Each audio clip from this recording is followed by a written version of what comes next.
నివాసంగా డబ్బు మనకు ఉండాలి అని అంటే ముఖ్యంగా ఇంట్లో పరిశుభ్రంగా ఎప్పుడు ఉండాలి.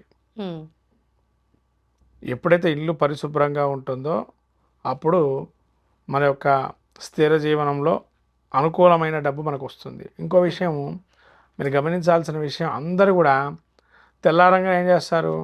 ఉమ్, ఇల్లు తుడవటం చేస్తారు. అవును. రాత్రులు ఎక్కడున్న చెత్త అక్కడే పడేస్తారు. ఆ, పొద్దున ఉడుచుకోవచ్చులే అని పడేస్తారు. అవును. మనం చేసే అతిపెద్ద తప్పదే.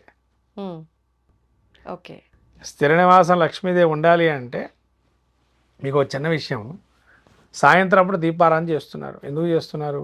ఉమ్, సాయంత్రం పూట మనకు లక్ష్మీదేవి ఉండే వేళలు ఏంటంటే పొద్దున్నే సూర్యుడు వచ్చేటువంటి రశ్మితో లక్ష్మీదేవి మన ఇంట్లో వస్తుందని.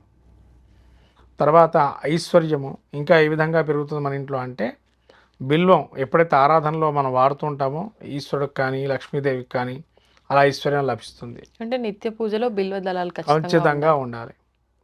తర్వాత బిల్వదళంతో పాటు విభూది నిత్యము పెట్టుకోవాలి. ఆ, పూజాది కార్యక్రమంలో చేసుకున్నా లేదా ఇంకా మనం ఎక్కడికైనా వెళ్ళినా గుళ్ళో కూడా విభూది అనేది పెట్టుకోవడం వల్ల ఐశ్వర్యం కలుగుతుంది.